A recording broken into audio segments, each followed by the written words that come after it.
Hello friend, नमस्कार। स्वागत है आपका आपके यूट्यूब चैनल कौरव शिक्षा में। दोस्तों, आज हम बात करेंगे इस टॉपिक में गुप्तकाल तथा गुप्तकाल से संबंधित जो बल्लाइन फैक्ट हैं, जो बहुत ही महत्वपूर्ण फैक्ट हैं, उनको डिस्कस करेंगे। और यह सभी फैक्ट एग्ज़ाम के दृष्टिकोण से बहुत ही महत्वपूर्ण हैं। संभवतः एनटीपीसी, रेलवे, व्यापम और पीएससी से जो भी परीक्षाएं होती हैं, उनमें इनके पूछे जाने की अधिकतम संभावना है। आशा करता हूं कि आपको यह वीडियो बहुत ही अच्छा लगेगा और आप इससे कुछ नया सीखेंगे। और इसमें कुछ भी सुधार की गुंजाइश है तो प्लीज़ कमेंट करके ज़रूर बताएं। हम नेक्स्ट टाइम और अच्छे सुधार करके प्रस्तुत करेंगे। तो आइए डिस्कस करते हैं आज का टॉपिक गुप्तकाल, जो कि हमारे हिस्ट्री के वन लाइन फैक्ट इसमें शामिल होंगे। आइए डिस्कस करते हैं गुप्तकाल। गुप्तकाल, अगर गुप्तकाल की बात करें तो सबसे पहले बात आती है इसके संस्थापक की, कि गुप्त वंश का संस्थापक कौन था। तो गुप्त वंश का संस्थापक श्रीगुप्त को माना जाता है, अर्थात श्रीगुप्त ने गुप्त वंश की स्थापना की थी। गुप्त वंश जो हैं वह कुषाणों के सामंत थे।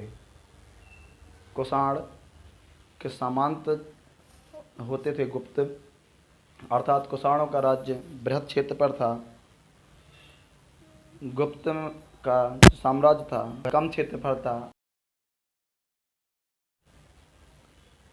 चंद्रगुप्त प्रथम ने सबसे पहले महाराजाधिराज की उपाधि धारण की थी। गुप्त वंश में चंद्रगुप्त प्रथम जो राजा था, उसने राजाधि महाराज की उपाधि धारण की। चंद्रगुप्त प्रथम ने सबसे पहले महाराजाधिराज की उपाधि धारण की थी। यानी क्वेश्चन ऐसा आ सकता है कि गुप्त वंश का वह शासक कौन था जिन्होंने महाराजाधिराज की उपाधि धारण की थी। तो दोस्तों, वह राजा थे चंद्रगुप्त प्रथम। गुप्त काल में आर्यभट्ट सबसे महान खगोल विज्ञानी एवं गणितज्ञ थे। आर्यभट्ट का संबंध गुप्त काल से माना जाता है और गुप्त काल में यह महान खगोल विज्ञानी और गणितज्ञ थे। गुप्त शासकों की जो राजकीय भाषा थी वह संस्कृत थी, अर्थात गुप्त काल में संस्कृत भाषा राजकीय भाषा थी। सारे काम संस्कृत भाषा में ही किए जाते थे। समुद्रगुप्त को भारत का नेपोलियन कहा जाता है। समुद्रगुप्त को भारत का नेपोलियन कहा जाता है। स्कंदगुप्त ने हूणों को भारत पर आक्रमण करने से रोका था। स्कंदगुप्त ऐसा सम्राट हुआ था गुप्त वंश के अंदर, जो बाहरी आक्रमणकारी थे हूण, उनको आक्रमण करने से स्कंदगुप्त ने रोका था। अजंता की गुफाएं का निर्माण गुप्त काल में हुआ था, अर्थात अजंता की जो गुफाएं हैं वह गुप्त काल से संबंधित हैं। कवि कालिदास चंद्रगुप्त द्वितीय अर्थात जिसने विक्रमादित्य की उपाधि धारण की थी, उसके राजकवि थे। तो कवि कालिदास किसके राजकवि थे? तो कवि कालिदास चंद्रगुप्त द्वितीय के राजकवि थे, अर्थात विक्रमादित्य के राजकवि थे। अजंता की जो गुफाएं हैं, अजंता की जो गुफाओं में चित्रकारी की गई है, वह चित्रकारी बौद्ध धर्म से संबंधित है, अर्थात उन गुफाओं में बौद्ध धर्म से संबंधित चित्र उपस्थित हैं या बनाए गए हैं। उत्तर गुप्त काल में, अर्थात जब गुप्त काल का अंतिम समय था या गुप्त काल समाप्ति की ओर था, उस समय अगर कोई विश्वविद्यालय प्रसिद्ध था तो वह नालंदा विश्वविद्यालय बिहार का सबसे ज़्यादा प्रसिद्ध विश्वविद्यालय था। यानी कि उत्तर गुप्त काल में नालंदा विश्वविद्यालय सबसे अधिक प्रसिद्ध विश्वविद्यालय था। ऐरण का जो अभिलेख है उसका संबंध भानुगुप्त से है। ऐरण के अभिलेख का संबंध भानुगुप्त से है। और ऐरण कहाँ पर है? ऐरण मध्य प्रदेश के सागर जिले में है, जहाँ पर सती प्रथा होने के प्रथम साक्ष्य उपलब्ध हुए हैं। अर्थात ऐरण अभिलेख में सती होने का साक्ष्य उपलब्ध है और ऐरण मध्य प्रदेश के सागर में है और ऐरण का अभिलेख भानुगुप्त से संबंधित है। फाह्यान एक चीनी यात्री था जो चंद्रगुप्त द्वितीय के शासनकाल में भारत आया था। फाह्यान चंद्रगुप्त द्वितीय के शासनकाल में भारत आया था।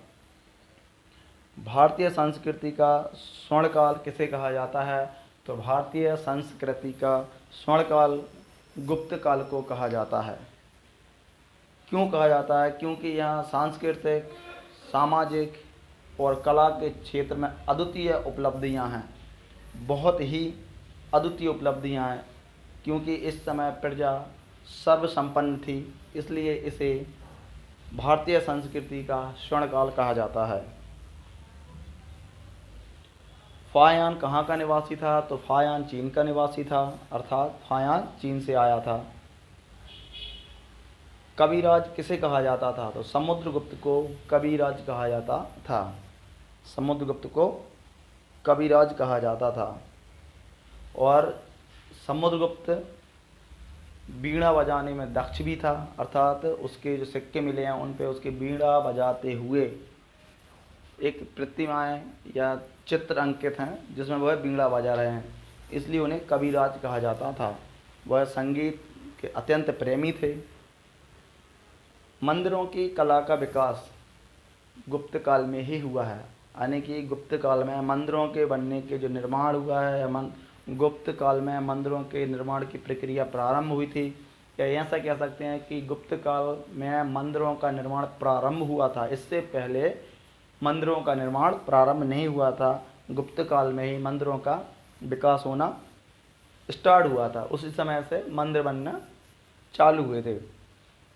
चंद्रगुप्त द्वितीय ने विक्रमादित्य की उपाधि धारण की थी। विक्रमादित्य गुप्त वंश का कौन सा शासक है जैसे विक्रमादित्य कहा जाता है? तो वह चंद्रगुप्त द्वितीय है। और यह उपाधि उन्होंने क्यों धारण की थी? क्योंकि उन्होंने शकों का उन्मूलन कर दिया था, अर्थात भारत से शकों को बाहर खदेड़ दिया था, या भारत में शकों का जो साम्राज्य था उस साम्राज्य को समूल नष्ट कर दिया था। तो जब समूलतः नष्ट कर दिया था तब उसके बाद चंद्रगुप्त ने विक्रमादित्य की उपाधि से अपने आप को सुशोभित किया था, अर्थात चंद्रगुप्त द्वितीय ने उस समय विक्रमादित्य की उपाधि धारण की थी। गुप्त काल में सर्वाधिक लोकप्रिय देवता विष्णु जी थे। गुप्त काल के जो सबसे अच्छे देवता थे उनके साम्राज्य के गुप्त काल के वह विष्णु थे, अर्थात गुप्त वंश के शासक भगवान विष्णु के उपासक थे। लेकिन शैव धर्म के भी उपासक थे, बौद्ध धर्म को भी संरक्षण था, जैन धर्म भी ये फलीभूत हो रहा था। अर्थात संपूर्ण राजा किसी भी धर्म, किसी भी संस्कृति को मानने या उसका प्रचार करने से नहीं रोकते थे।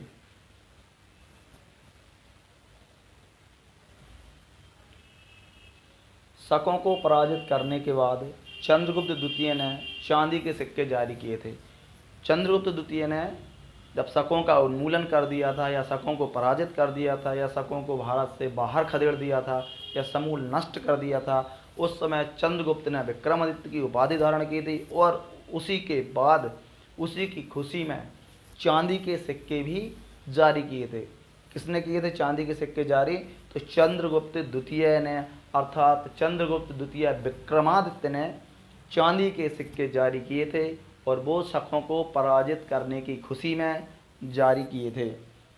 दिल्ली के महरौली लोह स्तंभ का निर्माण चतुर्थ सदी में हुआ था। जो दिल्ली में महरौली का स्तंभ है उसका निर्माण चतुर्थ सदी में हुआ था। वह एक अत्यंत ही कह सकते हैं इतना महत्वपूर्ण है कि उसमें आज तक जंग नहीं लगी। यह भी एक सोचनीय विषय है कि ऐसा कौन सी धातु से बना हुआ है वह स्तंभ कि उसमें आज तक उस स्तंभ में जंग नहीं लगी है। गुप्त काल में एक चिकित्सक हुआ करते थे, नाम था धन्वंतरी। धन्वंतरी बहुत ही बड़े चिकित्सक थे, जो कि चंद्रगुप्त विक्रमादित्य के राज दरबार के नवरत्न थे, यानी कि चंद्रगुप्त द्वितीय जो थे उनके राज दरबार में धन्वंतरी चिकित्सक थे। फाहयान जो कि चीनी यात्री था, गुप्त काल में भारत आया हुआ था और उसने अपनी एक किताब की लिखी थी। उस किताब का नाम था फुओ की। यह क्वेश्चन मोस्टली पूछा जा चुका है कि फाहयान की किताब का नाम क्या है या फाहयान की रचना कौन सी थी, तो वो फुओ की है। प्रयाग प्रशस्ति अभिलेख के रचनाकार हरिसेन थे, जो समुद्रगुप्त के दरबारी कवि थे। गुप्त काल में कला को बहुत संरक्षण दिया गया था, खास तौर पर कवियों को, चिकित्सकों को, वैज्ञानिकों को बहुत ही उत्कृष्ट तरीके से विकास किया गया था। हरिसेन हैं, ब्रह्मगुप्त हैं, धन्वंतरी हैं, कालिदास जी हैं, ये सभी के सभी विद्वान गुप्त काल में ही थे। तो प्रयाग प्रशस्ति एक अभिलेख है जो कि इलाहाबाद में है। उस इलाहाबाद में जो अभिलेख है उसकी रचना हरिसेन ने की थी। और हरिसेन किसके दरबारी कवि थे, तो हरिसेन समुद्रगुप्त के दरबारी कवि थे। कभी कभी क्वेश्चन ऐसा भी आ जाता है कि प्रयाग जो प्रशस्ति अभिलेख है, प्रयाग प्रशस्ति अभिलेख का संबंध कौन से शासक से है, तो प्रयाग प्रशस्ति अभिलेख का संबंध समुद्रगुप्त से है। प्रयाग प्रशस्ति अभिलेख का संबंध समुद्रगुप्त से है। गुप्त काल की जो सोने की मुद्रा थी, उस मुद्रा को दीनार कहा जाता था। जो प्रचलन में जो मुद्रा रहती थी, सोने की मुद्रा रहती थी, उस सोने की मुद्रा को दीनार कहा जाता था। नालंदा विश्वविद्यालय जो कि उत्तर गुप्त काल में सबसे प्रसिद्ध विश्वविद्यालय था, तक्षशिला के बाद भारत में सबसे अधिक प्रसिद्ध विश्वविद्यालय था, तो वो नालंदा विश्वविद्यालय था। लेकिन इस विश्वविद्यालय की स्थापना किसने की थी, तो वह स्थापना की थी कुमारगुप्त ने। नालंदा विश्वविद्यालय की स्थापना कुमारगुप्त ने की थी। बहुत ही अच्छा क्वेश्चन है, कुमारगुप्त ने की थी। गुप्त वंश के शासक थे, मंदिरों को एवं ब्राह्मणों को सर्वाधिक ग्राम या गांव अनुदान में दिए। अर्थात गुप्त वंश के शासकों द्वारा मंदिरों को, ब्राह्मणों को सर्वाधिक जो गांव होते थे, ग्राम होते थे, उन गांवों को दान में दिए, अनुदान यानी दान में दिए थे। किस लिए, ताकि मंदिर और ब्राह्मण विकास कर सकें। समुद्रगुप्त की सैनिक उपलब्धियों का वर्णन जो प्रयाग प्रशस्ति अभिलेख है उस अभिलेख में उपलब्ध है। प्रयाग प्रशस्ति अभिलेख का संबंध कौन से शासक से है, तो वह समुद्रगुप्त से है। प्रयाग प्रशस्ति अभिलेख की रचना किसने की थी, तो वह हरिसेन ने की थी। और प्रयाग प्रशस्ति अभिलेख में किस चीज़ का वर्णन है, तो वह समुद्रगुप्त की उपलब्धियां, जो अचीवमेंट थे, समुद्रगुप्त के जो अचीवमेंट थे, उन अचीवमेंट का विवरण मिलता है, वो मिलता है प्रयाग प्रशस्ति अभिलेख में। अजंता के समान गुफाएं भी हैं, लेकिन वो गुफाएं कहाँ हैं, तो वह गुफाएं मध्य प्रदेश के धार जिले में हैं। और जिस समय अजंता की गुफाओं का निर्माण हुआ था, उसी समय मध्य प्रदेश के धार जिले में भी उन वैसी ही गुफाओं का निर्माण हुआ था जो कि गुप्त काल में निर्मित हुई थीं। इसलिए उनका संबंध, या ऐसा कह सकते हैं कि यह गुफाएं अजंता गुफाओं के समकालीन हैं। बाल विवाह की प्रथा गुप्त काल में प्रारंभ हुई थी। बाल विवाह गुप्त काल से पूर्व नहीं होता था, लेकिन जैसे ही गुप्त काल आया तो गुप्त काल में बाल विवाह का प्रचलन प्रारंभ हो गया था। और सती प्रथा का प्रचलन भी गुप्त काल में ही प्रारंभ हुआ था। सोने के सिक्के, जिन्हें दीनार कहा जाता था, गुप्त काल की मुद्रा थी, लेकिन सोने के सबसे ज़्यादा सिक्के गुप्त काल में जारी किए गए थे। इससे पहले भी कुषाणों ने जारी किए थे, कुषाणों ने भी सोने के सिक्के चलाए थे, शकों ने भी चलाए, लेकिन सबसे ज़्यादा मात्रा में गुप्त काल में सोने के सिक्के को चलाया गया था या जारी किए गए थे। सती प्रथा का पहला साक्ष्य मध्य प्रदेश के एरण अभिलेख से प्राप्त हुआ है। एरण सागर में डिस्कस कर चुके हैं हम इस चीज़ को कि सती प्रथा का पहला साक्ष्य एरण अभिलेख से प्राप्त हुआ है। बाल विवाह की प्रथा भी गुप्त काल में ही प्रारंभ हुई थी। गुप्त काल में जारी किए गए जो चांदी के सिक्के थे उन्हें क्या कहते थे या रूपक क्या है? तो रूपक गुप्त काल में जारी किए गए चांदी के सिक्के हैं, या गुप्त काल में जो चांदी के सिक्के जारी किए गए थे उन्हें रूपक कहते थे। चांदी के सिक्के कब जारी हुए थे? तो चांदी के सिक्के विक्रमादित्य द्वारा शकों का उन्मूलन करने की खुशी में जारी किए गए थे, अर्थात शकों का समूल नाश कर दिया गया था। उस समय विक्रमादित्य की उपाधि धारण की थी किसने? चंद्रगुप्त द्वितीय ने। और फिर क्या किया था? उसी समय पे उन्होंने चांदी के सिक्के जारी किए थे और उन्हीं चांदी के सिक्कों को क्या कहा जाता है? रूपक। गुप्त काल में उज्जैन सर्वाधिक विद्या कला साहित्य तथा व्यापार का केंद्र था। गुप्त काल में सबसे ज़्यादा प्रसिद्ध नगर था वो था उज्जैन। उज्जैन कहाँ पर है? तो उज्जैन मध्य प्रदेश में है। यहाँ कुंभ का मेला भी आयोजन होता है। यहाँ महाकालेश्वर भी हैं। यहाँ पर 12 ज्योतिर्लिंगों में से 2 ज्योतिर्लिंग भी हैं, जिसमें से एक ज्योतिर्लिंग मध्य प्रदेश के उज्जैन में है। यहाँ पर हर 12 वर्षवार कुंभ का मेला लगता है। कुंभ का मेला किस नदी के किनारे लगता है? तो कुंभ का मेला शिप्रा नदी के किनारे लगता है। वर्तमान में जो दशमलव प्रणाली चल रही है, जो दशमलव प्रणाली वर्तमान में चल रही है, इसका आविष्कार गुप्त काल में हुआ था। दशमलव प्रणाली जो है, दशमलव सिस्टम, उसका आविष्कार गुप्त काल में हुआ था। तांबे के सिक्के जारी करने वाला पहला गुप्त शासक रामगुप्त था। सबसे पहले सोने के सिक्के चले जो कि सर्वाधिक मात्रा में थे। उन सोने के सिक्कों को दीनार कहा जाता था। उसके बाद चंद्रगुप्त द्वितीय ने शकों को पराजित किया। उसके बाद उन्होंने चांदी के सिक्के चलाए और उन चांदी के सिक्कों को रूपक कहा जाता था। उसके बाद कौन आया? शासक आया रामगुप्त। राजा रामगुप्त ने किसके सिक्के चलाए? तांबे के सिक्के चलाए। क्यों? क्योंकि सोने की मात्रा उस समय तक कम होती गई थी, आबादी बढ़ती गई, व्यय बढ़ता गया, सोना लोगों ने अपने घर में रखते गए, लेन देन के लिए चांदी के सिक्कों का उपयोग होने लगा, चांदी की धातु भी कम पड़ने लगी। फिर ऑप्शन आया तांबे के सिक्के का, क्योंकि खजाने में शासकों के पास भी इतना सोना नहीं बचता था कि उसके सिक्के चला सकें, इसलिए तांबे के सिक्के जारी कर दिए। अब तांबे के सिक्के जारी किए रामगुप्त ने। समुद्रगुप्त ने अश्वमेध कर्ता की उपाधि धारण की। समुद्रगुप्त ने अश्वमेध यज्ञ भी कराया था और वह यज्ञ पतंजलि द्वारा कराया गया था, तो अश्वमेध कर्ता की उपाधि धारण की थी। स्कंदगुप्त ने गिरनार पर्वत पर स्थित सुदर्शन झील, उसका जीर्णोद्धार या पुनरुद्धार या नवनिर्माण ये कराया था। अब सुदर्शन झील का निर्माण चंद्रगुप्त मौर्य ने कराया था। चंद्रगुप्त मौर्य ने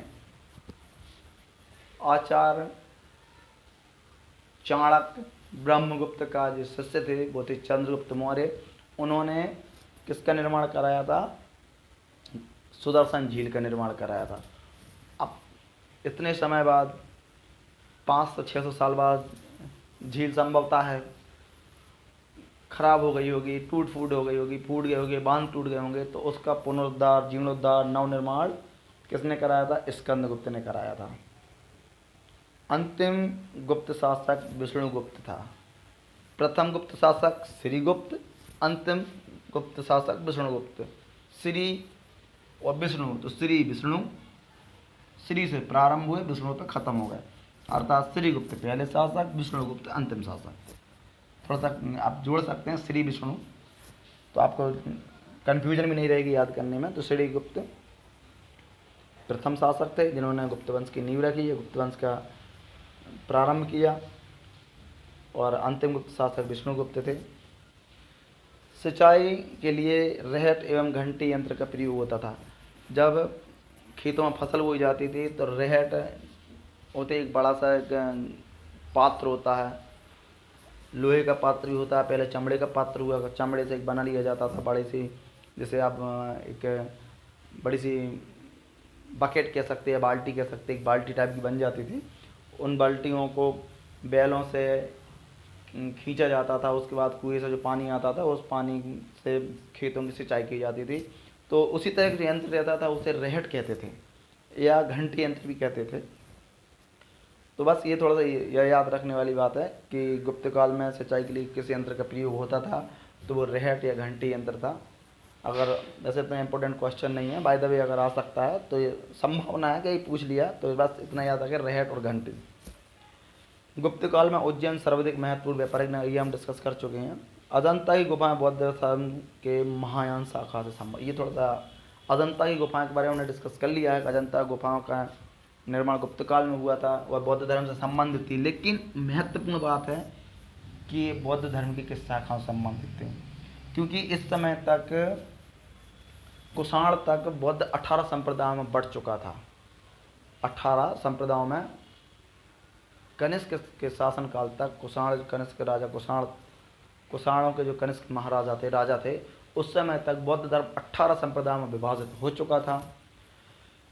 लेकिन जो अजंता की गुफाएं हैं वो सिर्फ बौद्ध धर्म की महायान शाखा, थोड़ा ये बहुत इंपॉर्टेंट है, क्योंकि कौन सी शाखा संबंधित थी, तो महायान शाखा से अजंता की गुफाओं का संबंध है। आर्यभट्ट ने आर्यभट्टयम और सूर्य सिद्धांत नामक ग्रंथ लिखे हैं। आर्यभट्ट ने कौन से ग्रंथों की रचना की है, या आर्यभट्ट के द्वारा लिखे गए ग्रंथों का नाम क्या है? तो आर्यभट्ट द्वारा लिखे गए जो ग्रंथ है आर्यभट्टनियम और सूर्य सिद्धांतम, दो महत्वपूर्ण ग्रंथ लिखे हैं। तथा आर्यभट्ट ने ही सर्वप्रथम या पहली बार बताया था कि पृथ्वी जो है वह सूर्य के चारों ओर घूमती है, और यह उन्हें सूर्य सिद्धांतम में विवरण दिया था। कालिदास की महान कृति अभिज्ञान शकुंतलम, जो कि संस्कृत का एक महाकाव्य है, इसमें अभिज्ञान शकुंतलम है, बहुत ही अच्छी कृति मानी जाती है, जिसका एक ऐसी कृति है जिसका अंग्रेजी में पहली बार अनुवाद हुआ था। तो वह कौन सी किताब है जिसका अंग्रेजी में अनुवाद हुआ है? तो वह एक पंचतंत्र है विष्णु शर्मा जी की, और दूसरी है कालिदास जी की अभिज्ञान शकुंतलम। ये दो वो किताबें हैं जिनका अंग्रेजी में सर्वप्रथम अनुवाद हुआ था, गीता को छोड़ के। गीता का भी अनुवाद हुआ है, लेकिन पंचतंत्रम और अभिज्ञान शकुंतलम, इन दो का अंग्रेजी में अनुवाद हुआ है सबसे पहले। पुलिस विभाग के साधारण कर्मचारियों को चार्ट नहीं है, ये चार्ट है ओनली, ये चार्ट नहीं है, ये चार्ट है, सिर्फ चार्ट एवं भाट कहा जाता था। पुलिस विभाग के कर्मचारी को क्या कहा जाता था?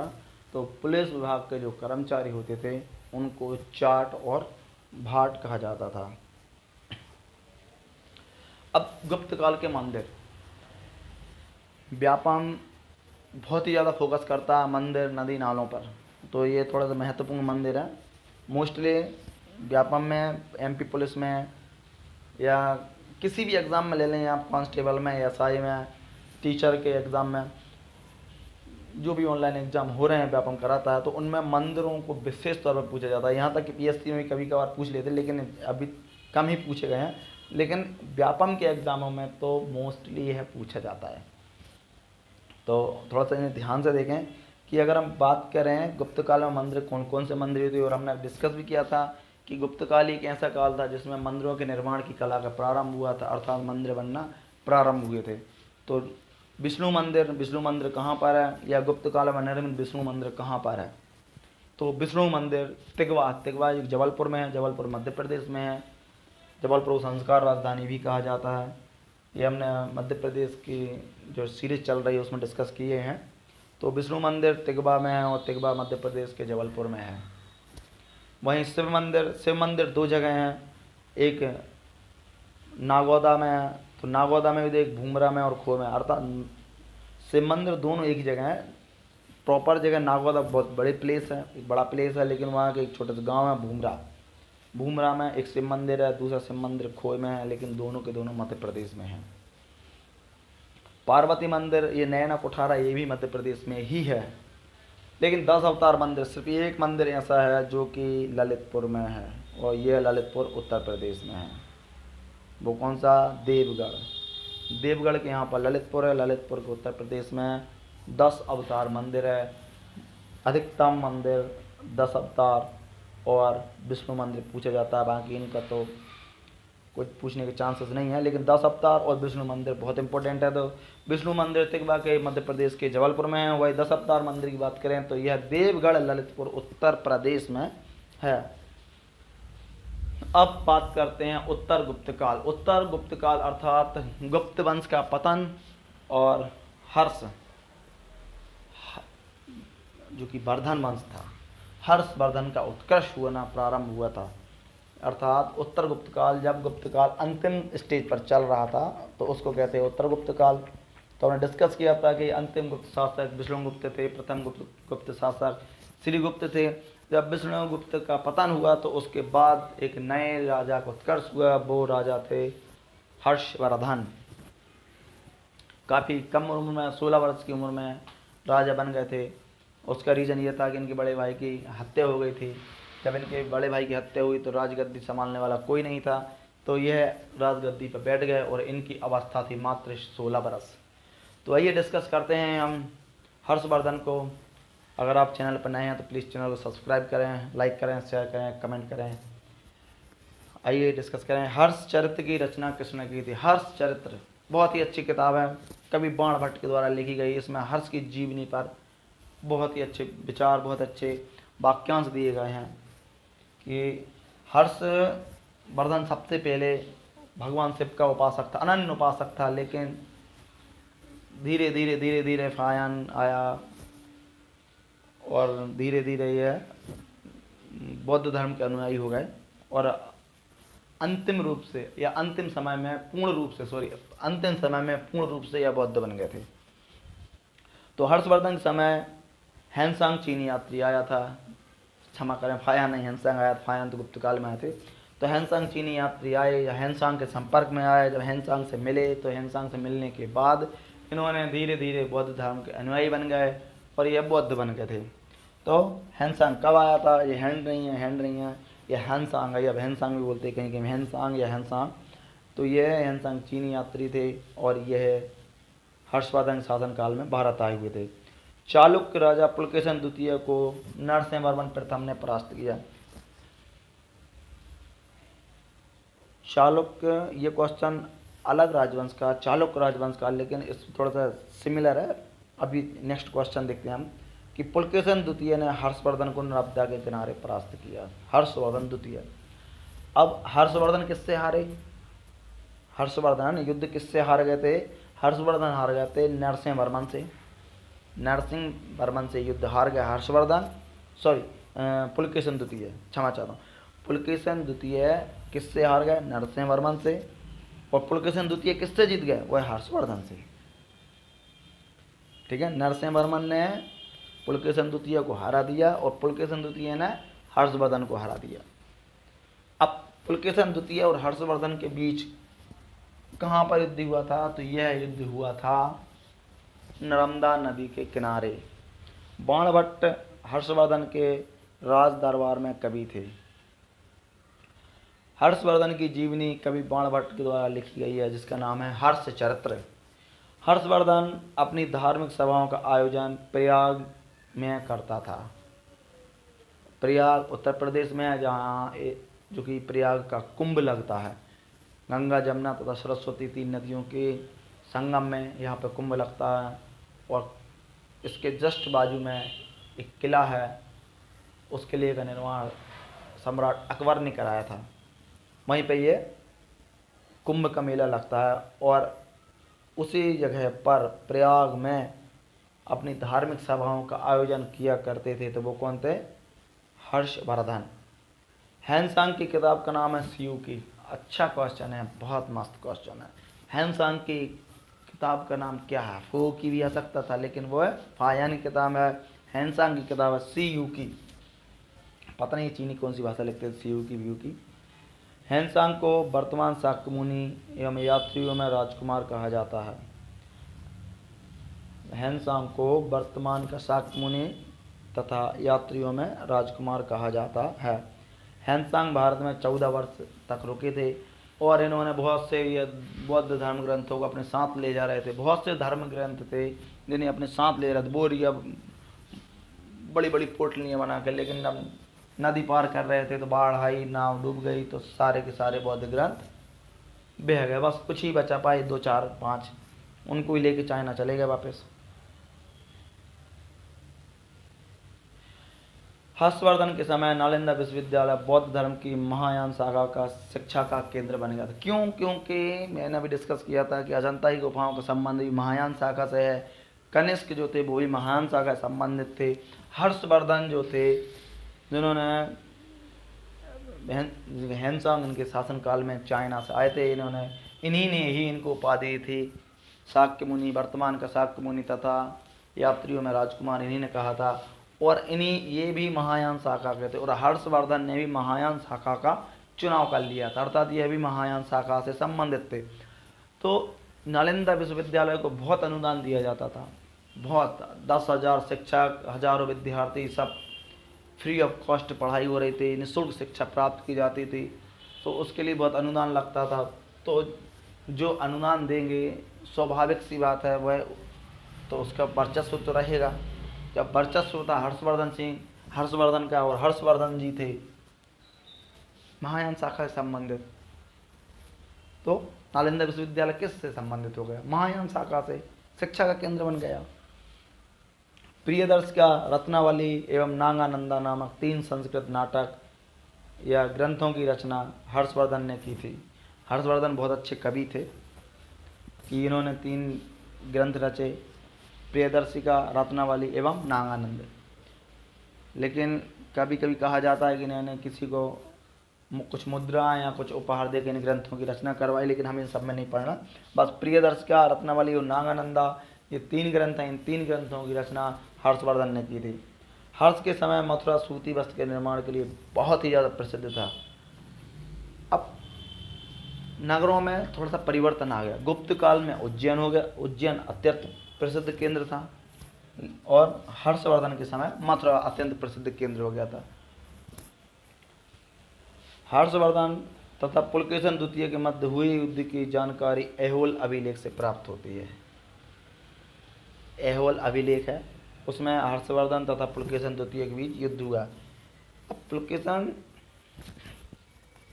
द्वितीय ने 3 युद्ध किए, नरसिंह बर्मन से और इनसे, हर्षवर्धन से। लेकिन हर्षवर्धन तो पराजित हो गए थे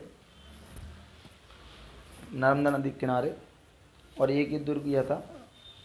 सम्राट हर्षवर्धन ने अपनी राजधानी थानेश्वर से कन्नौज स्थानांतरित की थी। थानेश्वर हरियाणा में है, हरियाणा से ही अपनी राजधानी को कन्नौज लेकर आ गए थे। कन्नौज वर्तमान उत्तर प्रदेश में है।